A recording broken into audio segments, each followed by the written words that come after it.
As you noted, though, artificial general intelligence, I don't hear that often in the halls of academia.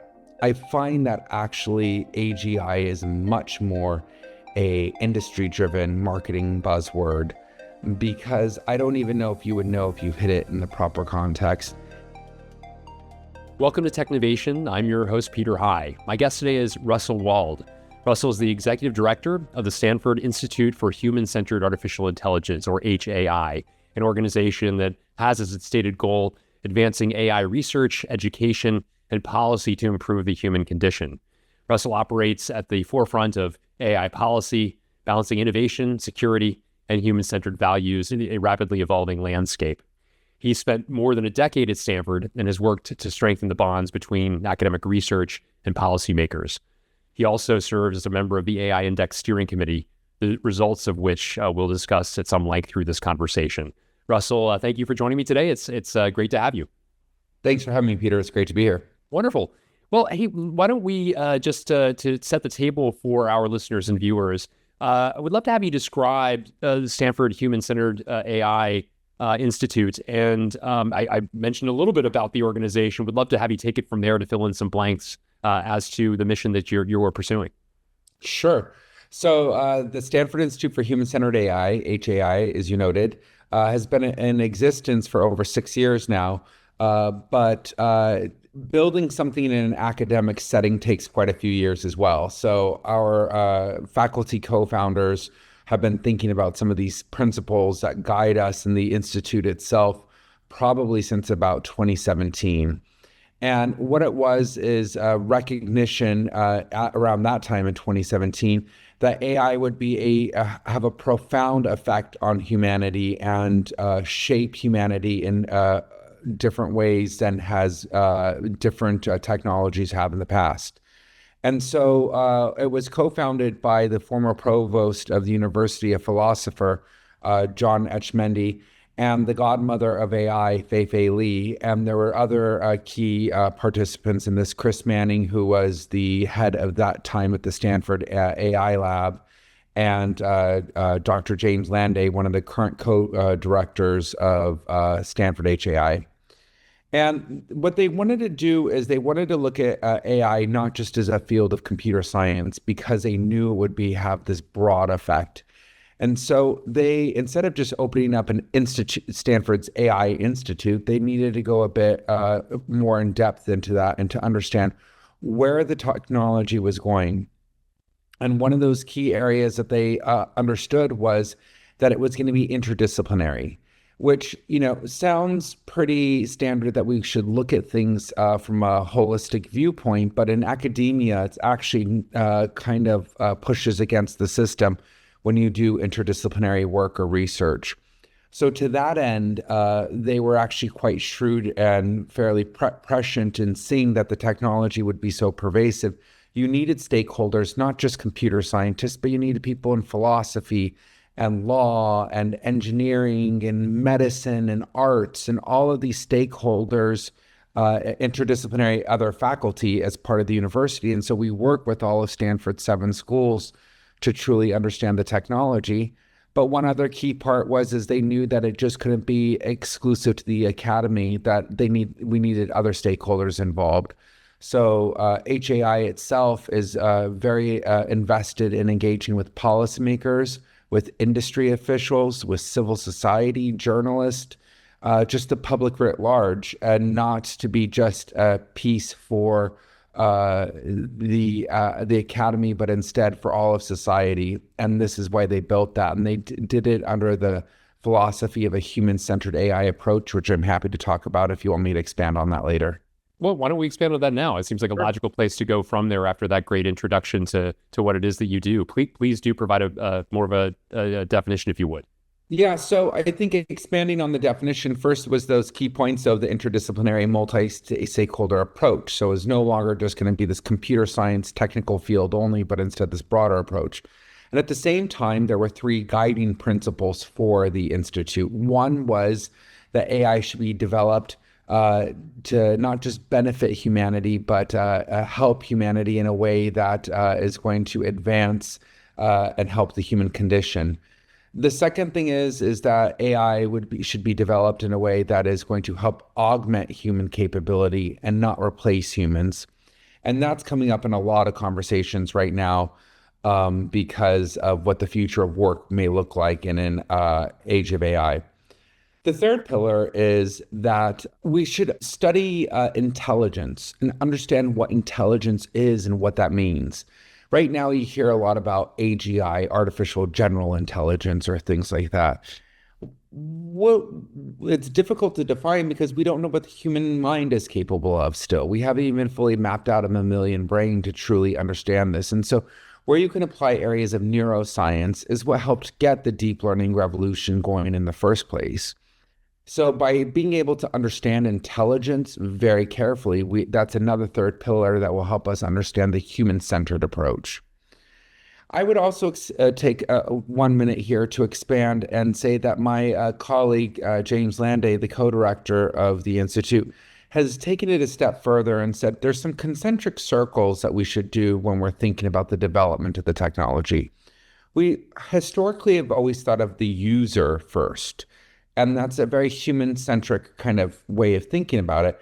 But at the same time, we need to think about what's the effect on the community. And then another layer is what's the effect on society. So he uses driverless cars as an example of this. First, how do we protect the user, the driver? That's generally what we have to think about in this case. But cars are uniquely affect the community around it and the people that are around there. So making sure that cars are safe in that area, that it doesn't just protect the driver, protects the community of people that it encounters. But then there's a third part here of asking, should we develop driverless cars in the first place? He uses the example of if we were in San Francisco, he lives in Stanford, which is about 30 miles south of San Francisco. And if he were to come to San Francisco, he might come in his driverless car, but he might send it back halfway because the parking rates were too high in San Francisco. And then he'd call the car back at a time when it would be needed. Well, that could increase congestion significantly as people send their cars further away and back instead of just parking them and walking to where you would have to go next.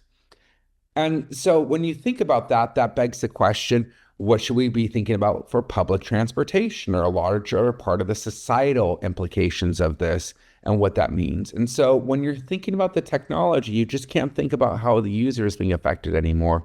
You need to think about the broader area of the community and society when doing this. And so that essentially gets to some of a long-winded way of talking about human-centered AI and how we think about it.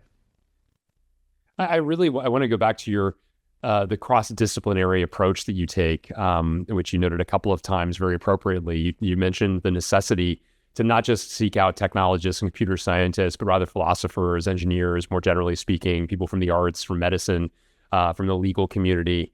You mentioned that you work across 7 schools at Stanford, drawing insights from experts in each. Can you talk a bit about the process of identifying those people? Perhaps they're self-selecting. They already are involved in research topics centered around AI, and therefore it was easy to pluck them. But I would love to understand a bit more about the curation of the people from across the 7 schools that help drive all that you've just described. Well, I want to come back to that point that I was making about academia not necessarily incentivizing interdisciplinary research. You actually, as a faculty member, don't get necessarily rewarded by working across the fields. Stanford is one of these rare magical places of where it can happen. I have a few hypotheses as to why. I think one of them, though, being the weather. It's really easy to say, I'll see you across campus in February and sit outside and have a sunny lunch. Try doing that at U Chicago. You might tell somebody, I'll see you in June. The structure isn't necessarily there. So even starting off, it was a challenge because we needed to make sure that people were somehow incentivized to be able to work together. So we encouraged that through team projects that we were created as a grant-making organization internally within the university. So that would get people, and you were encouraged to engage in interdisciplinarity. So you were encouraged to have projects that looked at something that wasn't just within the narrow field of, let's just say, neuroscience specifically, but instead brought in the ethicist to be able to help them with that project, that brought in a humanities expert that may have been neuroscience, but it also was focused on medical related issues. So you wanted to bring in an actual patient, doctor, medical provider to understand the implications of patients' rights. Maybe that project also included the need for privacy protections and that you brought in legal experts for privacy protection. So we had to create means to be able to incentivize that. And that was easier to do within Stanford, but it would be a challenge within other universities to do this. I think the field of AI has come so quickly, to your question about self-selecting, that sure, there were some people who came on early and were eager to engage and were intrigued by the technology. But post that ChatGPT moment at the end of 2022, it frankly has been drinking from a fire hose from about anybody in this field for how overwhelming it is. And so the self-selection phase, it's fairly easy to get people to collaborate in the space now. And working together is not as difficult as one might think. I wonder how you came to this topic. I noted you were a political science and global studies student at UCLA, your undergraduate degree. Yeah. Wouldn't seem as though, at least at that point in your intellectual development, that AI was at the top of your list of areas to focus on. What took you from those topics of emphasis to the one that you now are immersed in? Yeah, I actually had a phenomenal mentor who happens to be recruited me to Stanford after she left UCLA to go to Stanford. And she is an international security expert who is a senior fellow at HAI. Her name's Dr. Amy Ziegert. And I was always passionate and excited about international security related issues. And when Dr. Ziegert became co-director of Stanford's Center for International Security and Cooperation, she recruited me to be her right hand, but at the same time, it was 6 weeks after the Snowden revelations. And, this was a center that was more exclusively focused on nuclear issues and nuclear security. And all of a sudden, being in the heart of Silicon Valley, when this had happened, she more or less one day turned to me and said, we need to focus on cyber policy and cyber related issues. And that has to be our primary focus. And we did, and we had to pivot a center to be able to look at more emerging technologies and its effect on international security. And that was fascinating. And I later worked in government relations roles within Stanford and programmatic roles, still focused on those fields. But when HAI came around, Dr. Fei Li and Dr. John Etchmendy recruited me, the founding co-directors, to be the first policy director at HAI.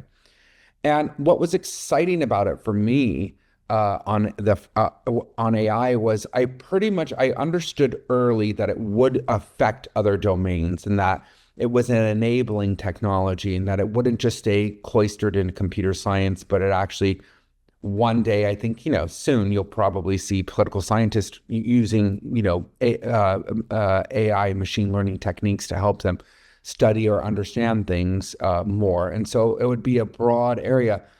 And what was most important was, having worked in the field of international security, the question is always what's wrong. It's always about what's bad and how do you prevent the bad. In AI, that still exists, but it's a lot of what's right. It's a lot of what's the opportunity that can make a difference. It's a lot about thinking, we're doing a lot of work with Singapore right now, and they have an aging population, and they have limits on growth because it's a small city state, but they have this aging population. Who's going to care for their aging population? And that's a worldwide problem. It's just one that's uniquely will affect Singapore a little bit sooner. You have to rely on technology to some extent. And so the means for being able to create smart homes where people can live in place longer. I think of that with my grandmother who, could have lived in place, her home, a little bit longer if we had, the technology had been as advanced as it was. It's helping student learners become better learners, maybe those who have learning disabilities are able to have more tailored systems to them.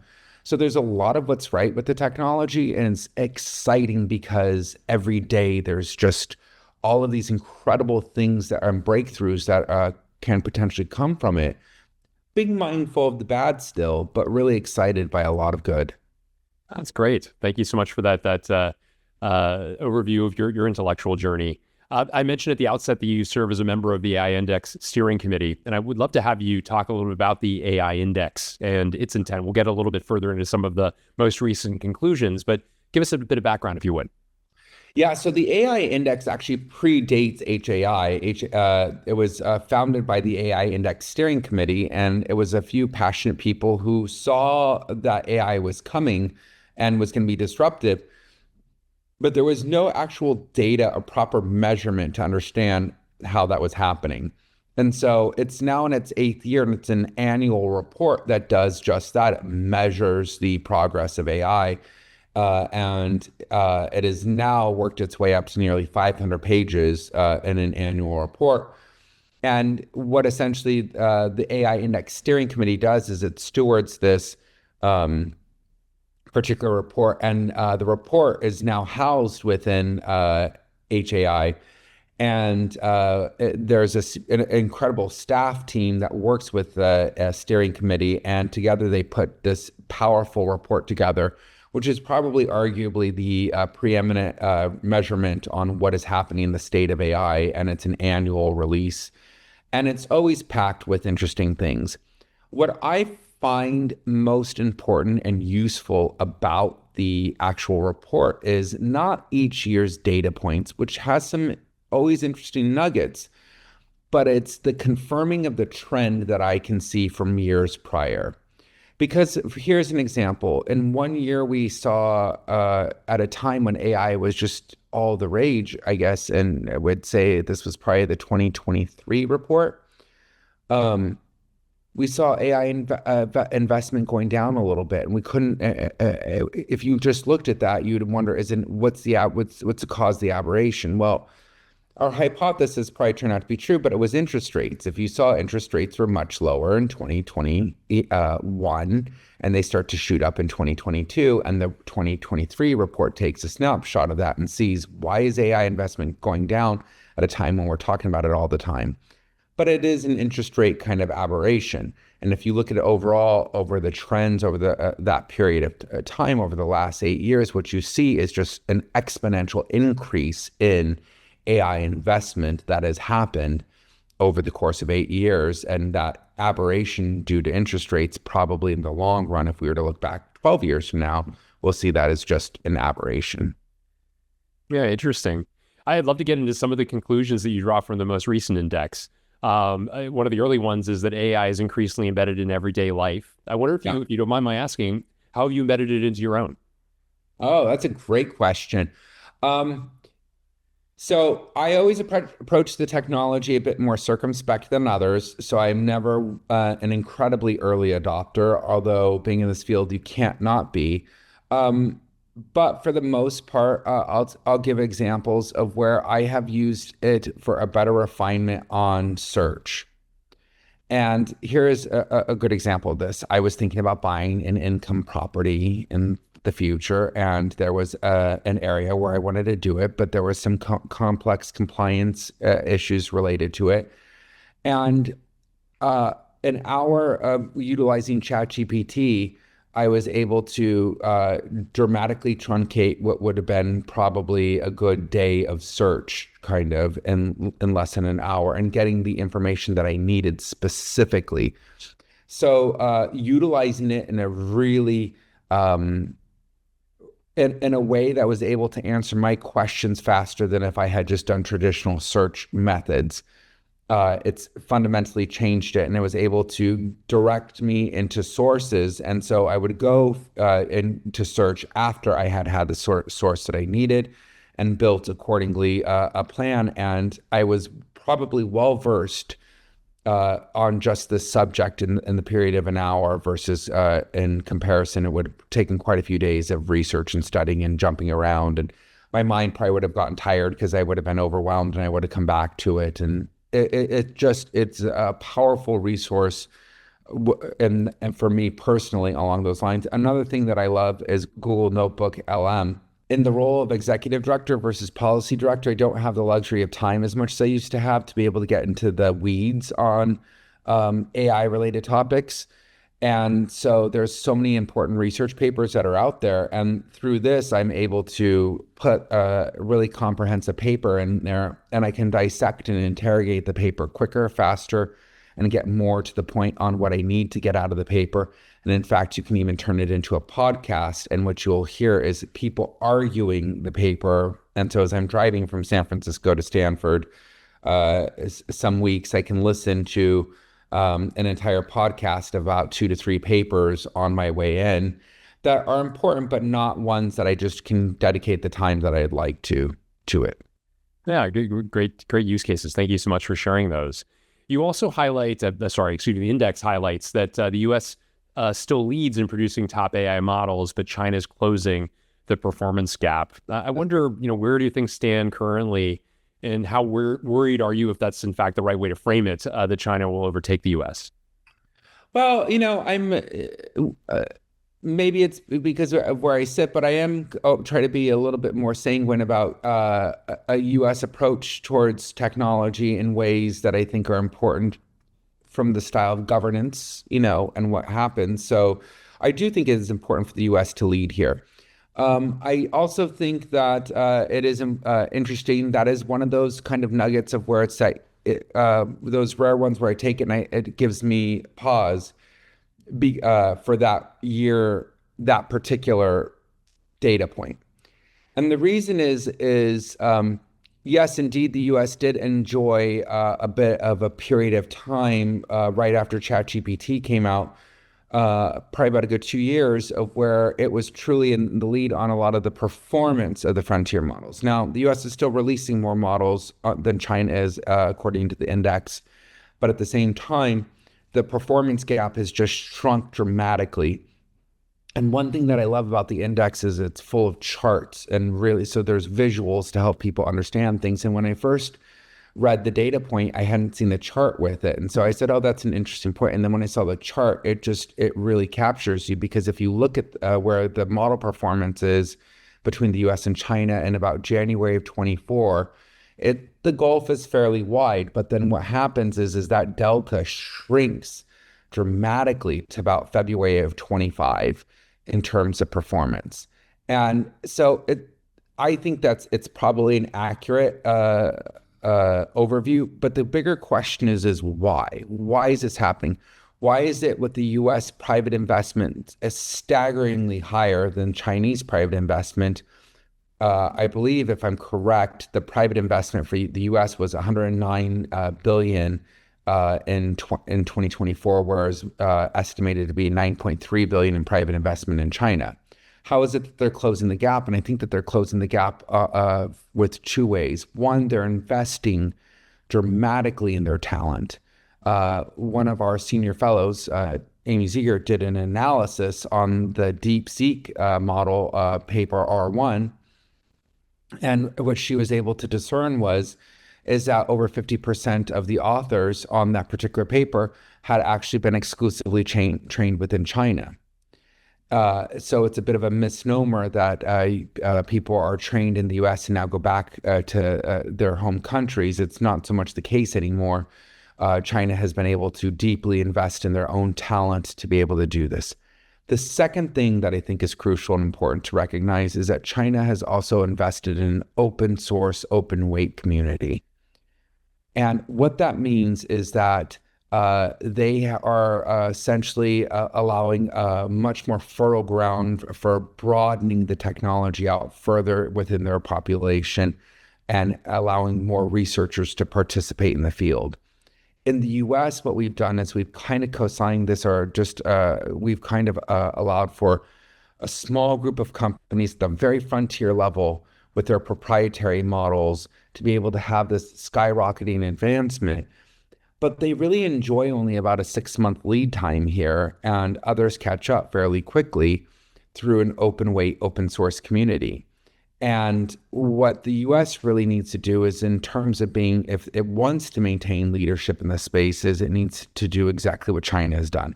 It needs deep public sector investment in universities, in training of talent, to ensure that they are able to understand how the technology can advance. And that's also not just the training, it's also providing compute resources, which are paramount for this technology. And then the second thing is the US needs to embrace an open community, to allow an open community to be able to expand that, and so it flourishes more broadly throughout the United States. And it's not just essentially OpenAI and Anthropic and Google's that are at the very top, but you actually have more people participating in a broad community.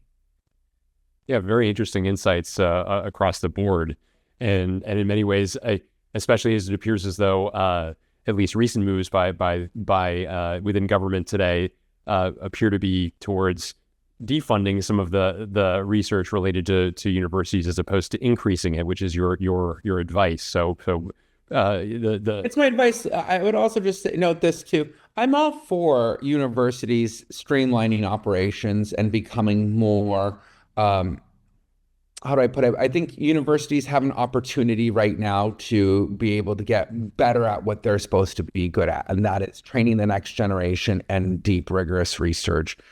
Our own president of the Stanford University has come in and he said two of his top priorities are, number one, AI and data science, and number two, streamlining the bureaucracy within the university. So there is merit to doing this exercise of finding ways to be more efficient and being able to ensure that this happens within the academic environment. But at the same time, yeah, we do need to invest with public sector investment dollars, because we see the best things come when that happens. When the federal government has invested in deeply in universities, that's what gives us the moments we're enjoying in AI right now. That's the bedrock and the baseline that comes from this is through federal government funding and the university system. It's what gives us the internet. It gives us MRIs. It gives us GPS. All of these fundamental things that no venture capitalist would ever put money towards, because they'd be dead by the time they saw a return on investment. Universities do this well. And so it behooves the United States to truly invest in universities and put money there, because I think it's been demonstrated time over time, the dividends and the returns that come back. Well said. The index also notes that global AI optimism is rising, but further goes on to note that deep regional divides remain. And I wonder if you could describe some of those regional divides and what's behind them. Yeah, so what we do see for this particular report is there is a global increasing optimism towards AI. But if you dig deeper and start to pull things apart, you're right to note this, Peter, is that there is regional hopefulness towards the technology and pessimism from others. And so what we have seen year over year is that if you are in a Western industrialized nation, you actually are fairly pessimistic towards AI. There's concern about there's a greater degree of concern related to this. And if you are in a non-Western industrialized country, you have much more optimism towards it, significantly. I believe, I'm pulling these numbers from the top of my head. I think the US had a 39% positive rate towards it, whereas China had about an 81% positive rating towards that. It's important to understand why. The index doesn't provide that. The index provides the data. This is why people like me come here to provide potential hypotheses as to why. And there's two reasons I think this is the case. One is I think it's a story of the haves versus the have-nots. And if you are in a non-Western industrialized country, you can see AI as an equalizer towards and providing opportunity. I'll give a good example here. I think it was about 2022, the State Department had me speak with a Kenyan health minister. And I was speaking to him, and I thought that he was concerned about data exploitation for data labeling and how Kenyan workers have been documented to do work here. And his response was, heavens, no, that's not I don't care about that. I have 3 good cardiologists in this country. I need help. I need to be able to help my population. And so now imagine if those cardiologists could spend more time with patients and less time charting, that which takes an enormous amount of time for any healthcare provider. They've been able to eliminate that. So that makes a huge difference in terms of the what that can do and help countries punch above their weight more than they may have had in the past. That's one of my hypotheses as to why this happens. Another one, this comes from one of my colleagues. He notes that there's also cultural differences related to privacy and how Western industrialized nations are a little bit more circumspect related to privacy, the privacy related to some of these technologies, whereas culturally it's not as imperative with others. So there's always kind of an underlying story to tell here. I think you're really afraid of your job. If you're more in a Western industrialized nation, you don't seem to be as afraid for what AI will do to your job outside of that. Again, this is my own personal hypotheses, but this has been a trend that we've seen in the index. Regional differences related towards the public opinion on AI. Very interesting. Thank you for that interpretation. Another conclusion is governments are stepping up on AI with regulation and investment. We talked about the investment component a moment ago, but I wanted to ask you further about the role that regulation plays. Can you talk a bit about what governments are, the extent to which you'd like to weigh on which governments are doing this appropriately, that is injecting regulation into the overall governance of the expansion of artificial intelligence, and the ongoing role you see governments playing in effectively leveraging or utilizing regulation as a means of pointing in the direction that you've implied through this conversation? Right. So invariably, you're going to see an increase in a regulatory environment here as this technology starts to expand. Now, the question is are existing regulations already in place, and are those capable enough to answer some of these things? And indeed, I would say yes, to some extent, that there are regulations that still would apply whether you utilized AI or not. And so that's an important distinction. The challenge here for policymakers in the governance of the technology is the rapid pace of movement. And once you think you have your head around it, it's moved on quite quickly.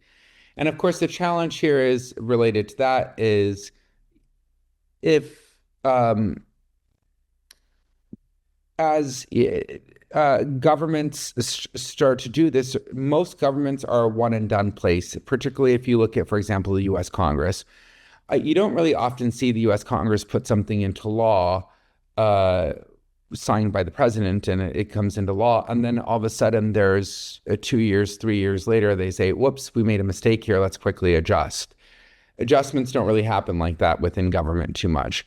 And so it's a challenge right now as to when's the right time to put on regulations and what happens here. Right now, I think within the US federal system, you're going to see a more of a laissez-faire approach from the Trump administration and much more hands-off. That said, US states are actually doing a lot of work here and trying to do a lot of, we see that in the index, and we see that just in general, an increase in legislative proposals, laws passed, all of that. And that could get the federal government back in the game if there was challenges related to interoperability between all of these. If you have 50 different type of state laws, it might make it challenging, and so you might need the federal government to intervene, and that's a possibility. You see in the EU significant advancement on regulation. Probably the most sweeping comes from within the EU related to the EU AI Act, and that has more of a risk-based approach, and it looks at a lot of the sectors that it's used in.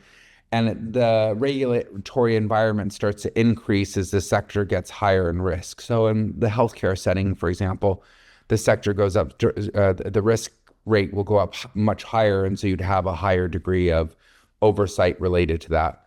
But right now, this will be a consistent struggle for policymakers. How do you properly govern the technology, but still allow for it to flourish in a way that's going to be beneficial to all? this will probably be, I think, a top three issue for policymakers for the next at least 5 years, if not longer, related to this technology. Yeah, very interesting. The index also reports or notes that industry is racing ahead in artificial intelligence, but the frontier is tightening. And I wonder if you could talk a little bit about the dynamics of that. I think what essentially it's saying is the frontier is tightening in terms of the model performance of some of these different companies. They're all getting fairly close with each other in terms of, one will release a model, another one will follow up probably a few months later and have a model that's just right on their heels or might beat out the other company. And so they're all relatively getting pretty tight within here. But the biggest thing to note is it is truly industry that is driving this.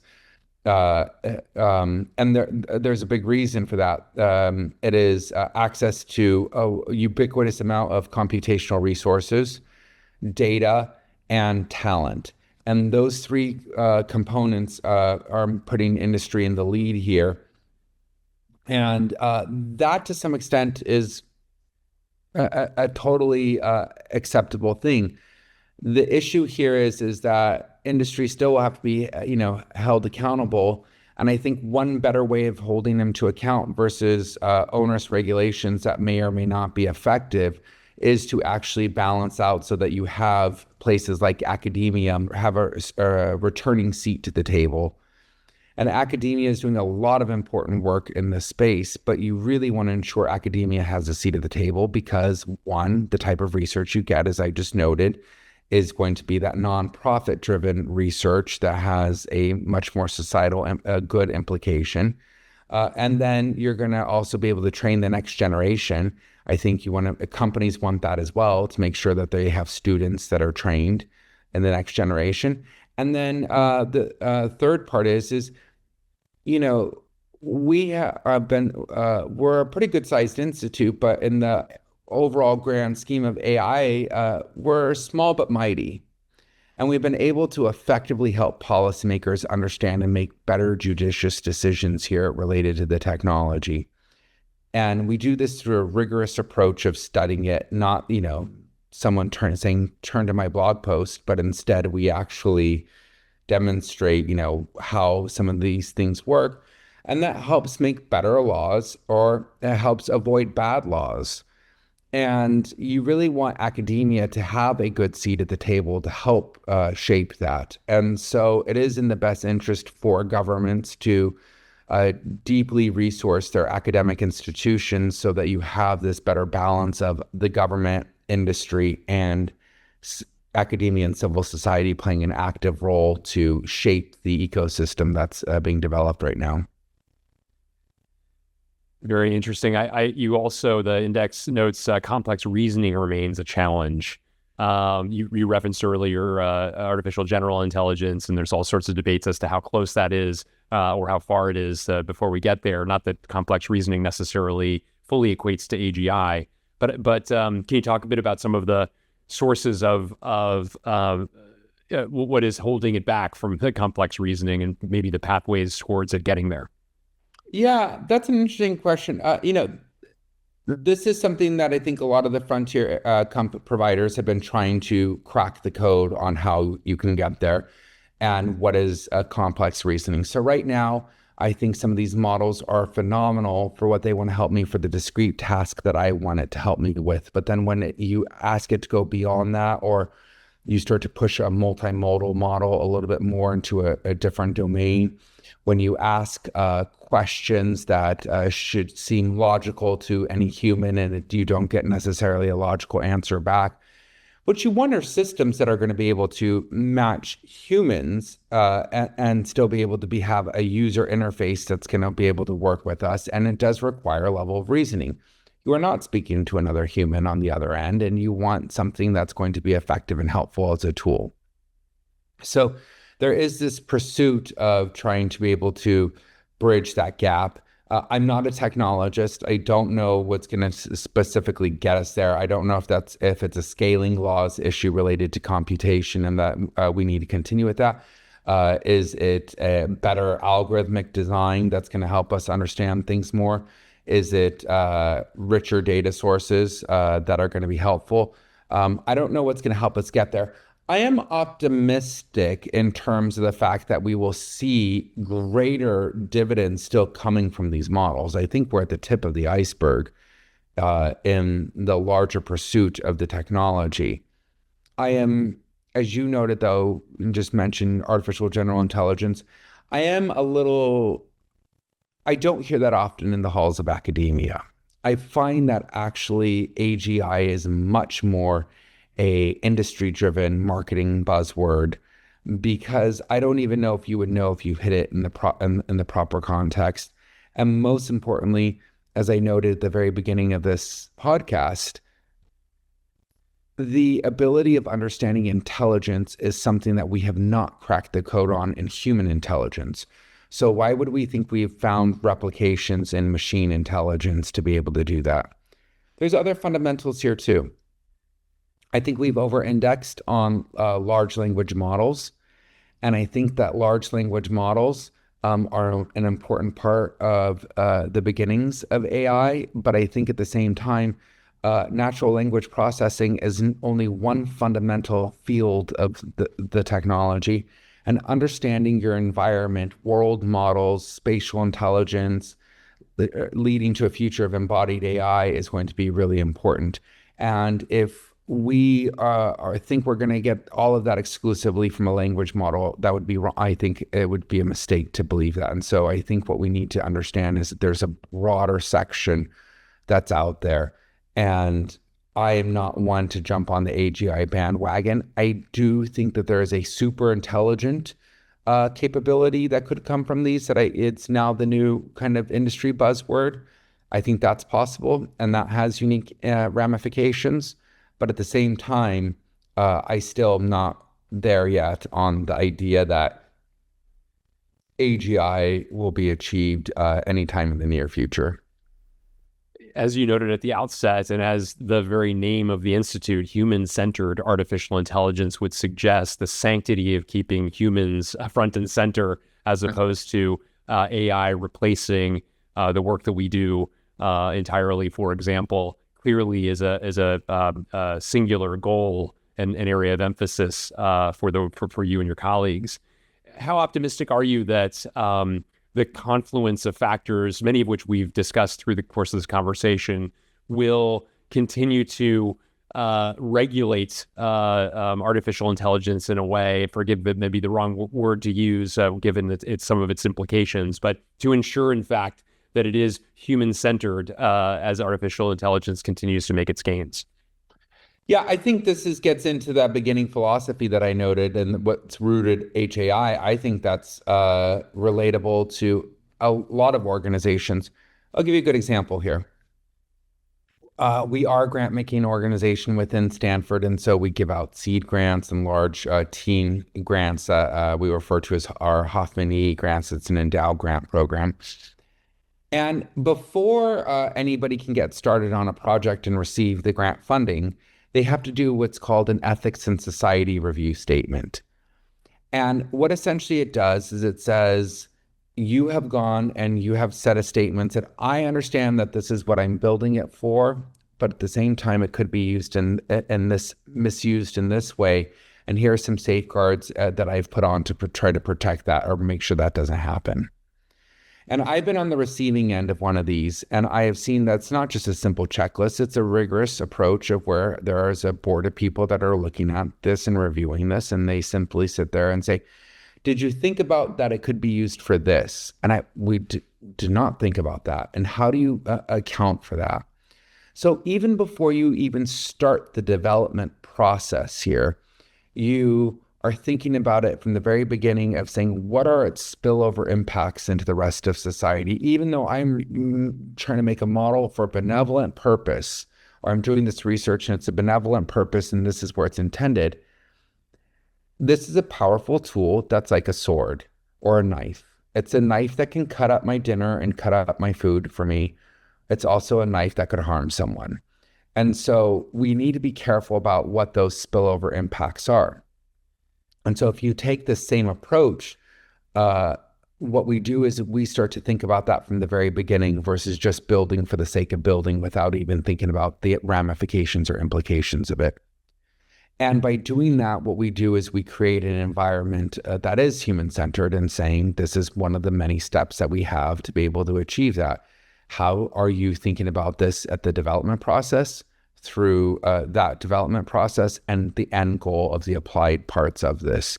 That will be helpful. And I think if more, whether it be firms that are developing this or firms that are adopting this, whether it be governments that are looking into adopting the technology, everyone should sit there and start asking those tough questions about, well, what does it mean if we do this? Just because it works efficiently here doesn't mean it's going to be efficient elsewhere. Just because it was well intended right here with this particular pursuit doesn't mean in the long run it couldn't have dangerous implications elsewhere. Very well said, Russell. Well, Russell, thank you so much for sharing your perspectives, for offering so much deeper analysis from the index that you've helped curate, and for sharing a bit more about what you see as some of the important aspects of artificial intelligence ongoing development. It's been a great conversation. Thanks for having me, Peter.